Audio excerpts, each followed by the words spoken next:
this next guest right here on the Rich Eisen Show was a newsmaker, to say the least, because he and John Lynch and friend of the program, Jed York, got together and decided to trade up to the 3rd overall pick in the draft. And then that was the biggest mystery going into the draft, solved on Thursday night with the selection of Trey Lance. Kyle Shanahan here on the Rich Eisen Show, head coach of the 49ers. How are you, Coach? Doing good, Rich. How you doing, man? I'm better for talking to you, man. Your press conferences were must-see television. Are you aware of that over the last several weeks? I have been made aware of that. I don't know if that's my total goal, so no. Going to try to change that a little bit. No, I know you were not put on the planet to have must-see television press conferences, but you traded up. You were aggressive, and then you could not have been more honest with the way that you were assessing everything. Let's walk into when did Trey Lance have you? Did he have you at hello? Walk me through the process of when you decided this is the kid for us. I think obviously everyone wants to know that, and I have a hard time not explaining the answer exactly, and then I realized to explain that will probably take me an hour, so I end up giving way too long of answers. Someday maybe I'll write a book on it, but it's not just a simple, the first time you see him, it's a slam dunk yes, and that's what I was trying to explain, that when I looked at him in January, the first time I finished with the tape, I was just, I'd gone through about 4 games, and I collected a bunch of stuff and sent it over to John that night. And I was just so excited and intrigued by the stuff that you could do with him. And he looked the part in so many ways as a quarterback, and then looking into the running elements. So I was kind of just enamored with all that stuff from the get-go. And then when you move out to the spot we do, you got such a long process to do it the right way. So the way I felt at the beginning, back in January, I'm not going to just sit there and allow myself to be set in stone. I always joke, I drive my wife crazy, but the way I buy houses, I think I like something, but then I tell her every single thing that's wrong about it. I tell the real estate agent, everybody, and then she's almost in tears thinking I hate it. And then I'm like, all right, that's the one I want. She's like, how the hell did that happen? And I'm like, I'm just checking myself. And so we loved him from the beginning, but then you got, we were trying to make that trade early February. So, and I think we got it done a little over a month ago, but for about 2.5 months, I'm looking through everything and trying not to jump to conclusions too fast. But interviewing every coach, interviewing every scout, having guys come in. I don't want people in our office to know which way I'm leaning, because you can go so many different directions, and they're all such good candidates. But just to play out the process the way we did, to where I got to know the kid after watching the tape. And that was kind of the coolest thing, to where I really started to like Trey as a person to be the quarterback of your team, just believing in the leader he could be, how much he could soak in, how important it was to him. And I think the best thing for me was if I would have done the process the opposite way. That's what I was trying to tell Peter this weekend. But if I would have done the kid first, I probably would have fell in love with the guy. And then I would have been like, man, do I hope this tape matches that. And it would have. And that's kind of when it's the guy. I did the tape first, which I felt so good about. But, he hadn't played a 2020 season. That's kind of scary. He's at a smaller school.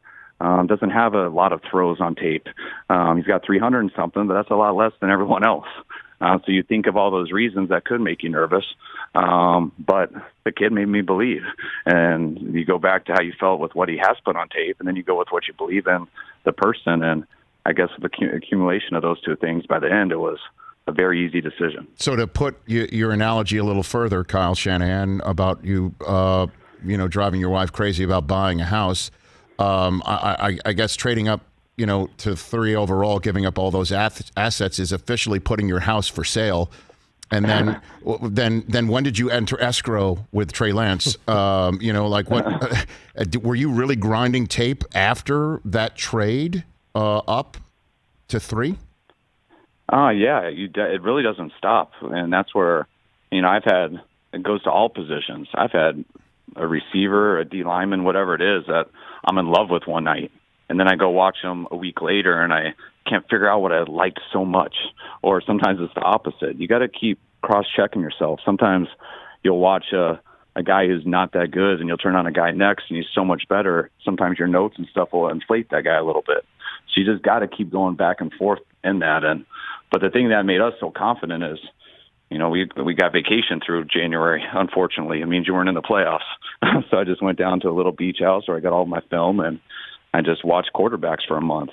And to feel the way that I did, especially about Mac and then about Trey and where we were at, and especially with what happened with Stafford and Deshaun. We knew early, hey, we got to be aggressive to make sure we get one. Where is that spot? And we looked into all the others. We looked into the 4th pick. We looked into the 5th pick. The 3rd one was that had the most chance of making a move a month in advance. And I truly believe if we won it of, I think someone else is going to eventually, and that price is going to only go up. And that was a decision that we all had to make, me, John, Jed. And once we did, we really never looked back. And I think what changed is the feeling of when you go through that stuff. At 12, you see 2 guys on tape like, man, if either of these guys were there, I for sure would take them. And there's probably other guys too I would take at 3. So I think there might be 5. Not at 3. That might be 5 I would take at 12. Mm-hmm. And then we get up to a spot that is high. But now I know we're for sure going to get one. And before we did that, I knew for sure that we wanted one. And so then when we got there, you're allowed to go through the whole process of falling in love with the kids, really getting to know them, and not having to tip your hand off to anyone. Because something I don't like to do is I don't like to call a lot of players and stuff, because usually when I do, they'll tell their agent or they'll tell someone, and then it gets back to people, and people traded right in front of you when you're 1 pick away and you lose people. It's happened to me a number of times, and I've seen that happen just in my life a bunch, and that's always your biggest fear. So I'm not going to tell anybody anything. And once we got to 3, though, it didn't matter. I could call these guys. They could tell whoever they wanted I talked to them. and that's what allowed me to feel so good about it. When you're going off the tape, it's just, it's only half of it. It allows you to believe in what they can do and stuff. But until you really get to know that guy and the whole makeup of a person, quarterback is a different position, and it is so hard. And it's not just about the ability. You have to have an unbelievable amount of ability that isn't just in height, weight, and speed.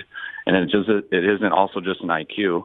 It's in playing a game really fast in a pocket, having to decipher through things, being able to change your vision up and all that stuff, and being able to handle the pressure of something that no matter how good you are, there's going to be a lot of times that everyone tells you how bad you are. And how can you handle that? Will that make you better or worse? And that's why, look at all the quarterbacks who have been drafted all over history. It's a crapshoot. No one totally knows. Everyone's got some pretty good ideas, but it's not. You can't just go off the tape. You got to take the whole accumulation of everything, and that's not just an easy answer or a quick thing to do. 49ers head coach Kyle Shanahan here on the Rich Eisen Show after the 2021 NFL draft that essentially began when Trey Lance was taken off the board. Where does Jimmy G reside in all of this right now, as you and I are talking? Jimmy, one thing I love about Jimmy is my relationship with Jimmy's never changed. Jimmy is a really, really good person who I do believe in as a guy, and who's been unbelievable when he's been healthy for us on the field. Jimmy's been in the league for a while, but he's really only had 1 year where he played the quarterback position throughout the whole thing. And that year, he played at an extremely high level. So to sit here and just act like we don't have a guy with Jimmy is not the case. But being the head coach for 4 years and just seeing how hard it's been for us when he's gone down and we haven't had him, we knew, regardless of what happened, we weren't going to go into this year like that, for right or for wrong. But that was the decision we decided. And whether it was going to be trading for one of those guys, which was going to be a bunch, or trading to move up to where we could get our own guy on a rookie contract, that was really the decision we were trying to compare everything to. Now, I know Jimmy's healthy right now. I do believe this situation, just with the way Jimmy is and his personality, I do think this will make Jimmy better. Having someone to push him, having someone to fire him up a little bit. Jimmy's a competitive dude. And Jimmy, any time, like a lot of players would have done, he could have called in and said, hey, I get it. I want you guys to trade me or move me or whatever. Jimmy hasn't done that at all. He wants to come in. He wants to compete. He's been on Zooms every day. I've talked to him a bunch, and I'm excited to get both of them in here together here, I think in 2 weeks when the rookies are allowed to be here. And so is there a competition or because I know one of the many, again, honest moments you had in your press conferences over the last month, Kyle Shanahan, was when you were talking after the trade that if this was a free agent that you were bringing in, clearly that might depose the starter right now, but you're bringing in a kid and you have the benefit of having a very successful and liked within your locker room figure. Is he your starter right now into 2021? Yeah, I mean, Jimmy's definitely our starter right now, and right now there isn't competition because I don't believe Trey would be in a position to compete. Jimmy is too good of a player. He's got too good of a grasp of our offense, and he'll start out OTAs running like he's done before, and he'll be the starting quarterback. And I just see Trey coming in here, trying to learn everything, trying to learn his teammates, and we'll just see how it goes. I'm not going to sit here and say I'll never play a rookie quarterback, and I'm not going to sit here and say I will play him. That's kind of up to him. When he's ready to compete, which that doesn't mean he tells me, that doesn't mean I tell him, hey, we'll all see it. And I think it'll start with me, but it'll go to the coaches, it'll go to the players. And guys know when a guy's ready to compete with a starter, and you kind of get that vibe. And as soon as it's like that, I will let them compete. But I'm not really setting a date on it because I know how hard that'll be.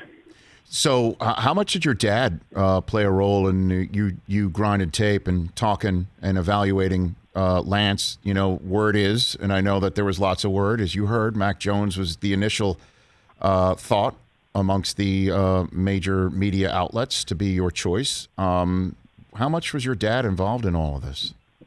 My dad was involved the same way he is every offseason, which is I bet every coach talks to their parents a little bit and they give their opinions. My dad actually, his opinion, I think is pretty good. So I think I might listen to it or take it in a little bit more than most people. But that's really about it, whether it's a quarterback or anything. That's what I was saying in my press conference. The whole that this is a Shanahan's decision. It's somewhat comical. I mean, I kind of laugh at it a little bit, but then I feel bad that that's insulting to other people in our building because that isn't the case. My dad, I think everyone here loves when my dad comes. He comes for a few weeks every April, does the same thing in the draft every year, just sits in there with us, watches it. Rarely talks. When people ask him questions, he'll answer. But I love having him around. It's really cool to be able to watch tape with your dad, someone who got out of football a little bit early, I think, who still mind works and still loves to look at it. I mean, with the way technology is right now, I mean, my dad loves watching all our practices. He watches the individual stuff. I won't get around to some of the more boring stuff, and he'll call me a month later and be like, hey, did you see that drill that Chris Eric did in D-lineman play? And I'm like, Dad, why aren't you at the beach? Like, why the hell are you watching D-line individual drill right now? And he enjoys it. And I think it's pretty cool for him, pretty cool for me, and something I'll never stop doing as long as he wants to do it. Well, the reason why I knew that you really like Trey Lance is you didn't choose another quarterback in the fourth round, Kyle. So, I saw that. That's so funny with that stuff, too, because back to that story. I remember, we were taking RG3. Kirk was the guy I had ranked as the high guy that before we made that trade, I wanted to take him in the second round. And my dad loved Russell Wilson, and he planned on taking Russell in the fourth. No way. And then when we took Robert, he told me all along if Russell was there in the fourth, he was going to take him. And then Russell, I don't know if he went in the third or the fourth, but he went before. So I thought that was gone. And then we were sitting there on the clock. My dad goes, I'm going to take Cousins. And I was like, Dad, why the hell are you taking Cousins? We're going this direction. And he's like, because you had him ranked so high. We love him as a player, and Russell's not there. And I was like, hey, I'm not going to say no to that. Go ahead and take him. But I think it ended up being a good decision, but you don't always get to come out and explain exactly why you did it. Well, before I let you go, one other hot rumor that was out there, if you wouldn't mind addressing, is that, and the difficulty of asking this question is I don't want it at all to be viewed as Lance isn't your guy in any way, shape, or form, but because I loved him. When I spoke to him last Tuesday, Trey Lance, I was calling all my Niner friends saying, I hope this is who they choose for you, because I just thought the world of him, and I do. Is it any truth that you called the Packers upon hearing these rumors about Aaron Rodgers to see if that could work out potentially? Yeah, the exact truth is I don't want to wake up the next day on Friday and see Aaron Rodgers, one of the best quarterbacks in this league, traded without doing any due diligence on it. So I just called Matt and asked him if there's anything to it. And Matt told me I'd be wasting my time if we had Lynch call. And so Lynch did not call anyone the next day. But, yes, I did reach out to Matt the night before and asked him hey, man, I don't want to wake up the next day and see that Aaron was traded for something. I didn't at least look into it. And so that's what I did with Matt, and he gave me a very quick answer. So I didn't even tell John to call Goody. So I think that was worked out, I guess. We were happy to get our guy, and hopefully it'll work out for them. Kyle Shanahan, before I let you go, I just wanted to say I've enjoyed watching you be the HC in San Francisco, and, your press conferences, like I said, I really enjoyed, and I'm just thrilled that both of us are alive here on a Monday to be here together to have this conversation, because, from what I hear, you never know. You know what I mean? You never know. A lot of people were nervous, I know, but that's when you get in trouble, when you speak the truth too much. Sometimes you let your true personality out a little too much, and I kind of did that right there. So I'm trying not to do that again. I had to return so many texts on Sunday saying I was still alive. Who texted you? Give me some. It's got to be Kittle, right? Kittle definitely is one of them, right? Kittle does it nonstop. Most of it was all my high school friends and stuff like that, just messing with me, saying I'm never going to hear the end of this, which I probably won't. But I've had to deal with worse. So how many? I was about to say, normally I say after a big moment, how many people did you hear from? So how many people did you hear from on Sunday saying I'm alive today? Don't have to check in with me. Give me a number. Probably about 25. That's impressive. From family members, friends, couple players, couple coaches. I think everyone's been waiting to mess with me a lot, but on Sunday. But I got so much on Friday and on Saturday that most of the people were done. It was old news by Sunday. Coach, I know how coaches, certainly successful ones, love to get back grinding right after a draft. I appreciate the 15 minutes after such an important draft for you, and I hope this is a regularity. I enjoyed chatting with you. Thank you for the call. No problem, Rich. Enjoyed it, too. Talk to you later, man. Thanks. Kyle Shanahan, San Francisco 49ers head coach, right here on The Rich Eisen Show. Hey, you watched all the way to the end. Thanks for that. Watch more right here.